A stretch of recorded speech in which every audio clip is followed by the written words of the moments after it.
अब बात रथ यात्रा या परिवर्तन पथ से कहें, बंगाल में परिवर्तन यात्रा पर बीजेपी और टीएमसी के बीच जबरदस्त टकराव हो रहा है। ममता सरकार ने अब तक बीजेपी को यात्रा निकालने की इजाजत नहीं दी है। साथ ही मामला हाईकोर्ट में भी पहुंच चुका है और बावजूद इसके बीजेपी ने यात्रा की तैयारी पूरी कर ली है।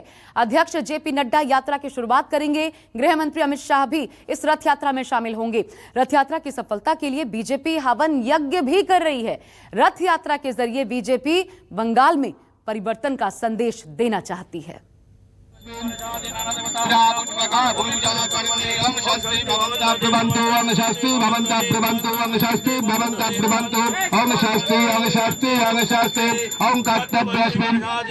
पाँच साल के अंदर हम सोनार बांग्ला बनाकर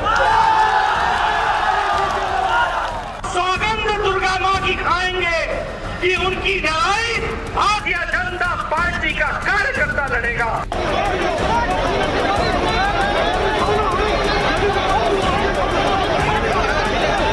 बीजेपी के विदाय दिन दांगा থেকে মুক্তি নিন, बीजेपी के विदाय दिन লুটেরাদের থেকে মুক্তি নিন, बीजेपी के विदाय दिन সংহতি के रक्षा करते दिन। जीत के लिए बीजेपी का हवन, क्या बंगाल में होगा परिवर्तन? बंगाल की जनता तय करके बैठी है। किसी चुनाव के मैदान में आ जाओ, इस बार बारी कमल की जगह। बंगाल की जनता परिवर्तन करना चाहती है। चुनाव पर सियासी तनाव, परिवर्तन यात्रा पर टकराव। मैं ही जाऊंगा यात्रा शुरू करने और बंगाल के गांव-गांव तक भारतीय जनता पार्टी का कार्यकर्ता एक गैर लोकतांत्रिक तरीके के ईंट की ईंट बजा दे। बंग की जंग का भगवा पथ, रथ यात्रा से विजय पथ। শুনুন, লড়াইকে আমি ভয় পাই না, কারণ লড়াইয়ের মধ্যে থেকে আমি উঠে এসেছি। बंगाल में सत्ता के लिए सबसे बड़ी संघर्ष का बिगुल बज चुका है। बंगाल पर किसका राज होगा ये तो कुछ महीनों में साफ हो जाएगा, लेकिन चुनावी जंग के लिए सभी खिलाड़ी अखाड़े में उतर चुके हैं। से टकराएगा, चूर-चूर हो जाएगा। भारत माता की जय हिंद, वंदे मातरम। बंगाल में जय श्री राम के नारे के बाद अब बीजेपी परिवर्तन यात्रा लेकर आ गई है। यानी बंगाल में सियासत की भट्टी पर धार्मिक आंच का धुआं तो पहले से ही धधक रहा था, अब रथ यात्रा पर भी टकराव शुरू हो चुका है। सत्ता के खिलाफ चुनाव लड़ते वक्त ज्यादातर पार्टियों ने परिवर्तन का नारा दिया। ममता बनर्जी ने भी यही नारा देकर वाम दलों के खिलाफ 2014 के चुनाव में भी उन्होंने इसी परिवर्तन के नारे के जरिए दिल्ली की सत्ता तक पहुंचने का रास्ता देखा था। अब पश्चिम बंगाल में बीजेपी भी परिवर्तन का नारा देकर सत्ता विरोधी लहर पैदा करना चाहती है। बंगाल में चुनाव का रुख अपनी तरफ मोड़ने के लिए बीजेपी परिवर्तन यात्रा की तैयारियों में जोर शोर से जुट गई है। नवदीप से इस यात्रा की शुरुआत होनी है, इसलिए यहीं पर बीजेपी ने हवन और पूजा शुरू कर दी। बंगाल में परिवर्तन हो इसलिए मंत्र पढ़ी जा रही हैं।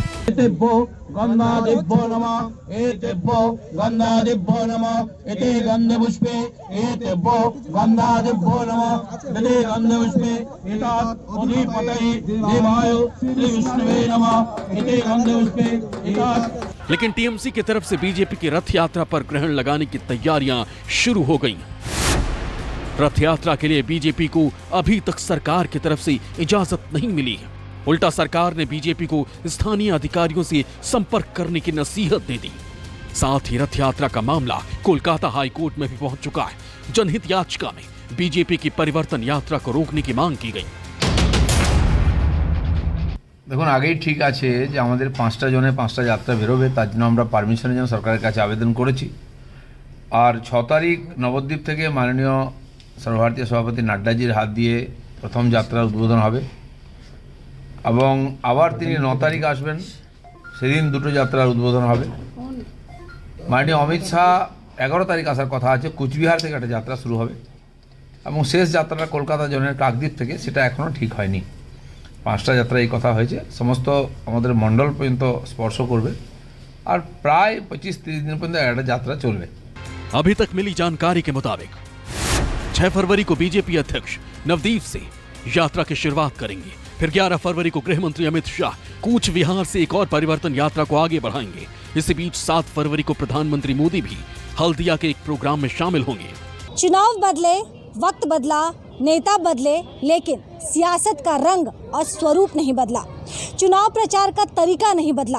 बंगाल में जैसे जैसे चुनाव का वक्त नजदीक आ रहा है, पार्टियों की राजनीति का नया रंग भी सामने आ रहा है। बंगाल में मुख्यमंत्री ममता बनर्जी के गढ़ में टीएमसी को मात देने के लिए भारतीय जनता पार्टी परिवर्तन यात्रा की तैयारी में जुट चुकी है। जय श्री राम।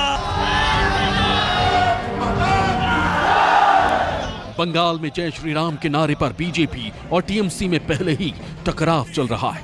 ऐसे में अब रथ यात्रा पर दोनों पार्टियां आमने सामने दिखाई दे रही हैं। 2019 के लोकसभा चुनाव से पहले 2018 में भी ममता सरकार ने बीजेपी को रथ यात्रा की इजाजत नहीं दी थी। तभी पार्टी को आखिरी वक्त में अपनी रणनीति पर विराम लगाना पड़ा।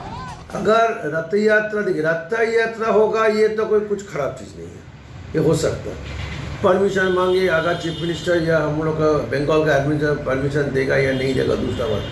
लेकिन रथ यात्रा को लेके इसको सामने रख, अगर हिंसा का राजनीति हो गया तो बंगाल का आवाम में हम लोग इसको बर्दाश्त नहीं करेंगे। ऐसा नहीं है कि बीजेपी बंगाल में फतेह के लिए सिर्फ परिवर्तन यात्रा के भरोसे ही बैठी है।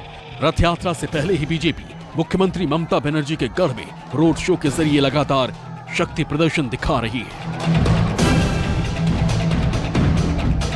আমি এখনো লড়ছি, লড়ে যাব। শুনুন, লড়াইকে আমি ভয় পাই না, কারণ লড়াইয়ের মধ্যে থেকে আমি উঠে এসেছি এবং যতদিন বাঁচবো এই কণ্ঠরোধ আমাকে কেউ করতে পারবে না। মনে রাখবেন, আমার কণ্ঠ ওদের জন্য স্তব্ধ হবে না, কণ্ঠ আমার এগিয়ে যাবে।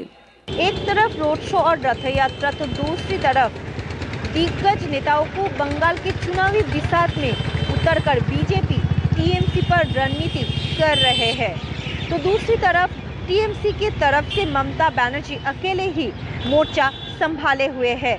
वो सियासत के पिच पर बीजेपी को हर अवसर पर जवाब देती है। अब देखना यह है कि चुनाव के वक्त कौन फिक्सर लगाकर नेताओं को अपने पक्ष पे मोड़ पाते हैं। बंगाल में जीत हासिल करने के लिए बीजेपी हर संभव कोशिश में जुटी है। पार्टी कभी रैली तो कभी रोड शो के जरिए कार्यकर्ताओं के बीच जाती है, तो कभी भव्य रथ यात्रा का प्लान तैयार करती है, जिससे पार्टी कार्यकर्ताओं का हौसला बना रहे और चुनाव के वक्त यही हौसला नतीजों में तब्दील हो जाए। सिलीगुड़ी से मनु कृष्णा, मुर्शिदाबाद से मनाली दत्ता, आसनसोल से अमरदेव पासवान के साथ मनोज पांडे, न्यूज़ 24 कोलकाता।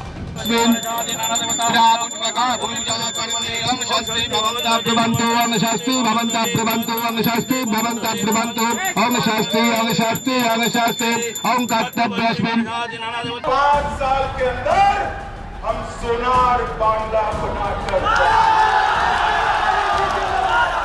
सौगंध दुर्गा माँ की खाएंगे कि उनकी नमस्कार, मैं हूं मानक गुप्ता। अगर आपको हमारा ये वीडियो पसंद आया हो तो इसे लाइक और शेयर जरूर करें, और हाँ, हमें सब्सक्राइब और फॉलो करना ना भूलें, ताकि आप देश और दुनिया की कोई खबर मिस ना करें। तो जुड़े रहिए हमारे साथ और देखते रहिए न्यूज़ 24।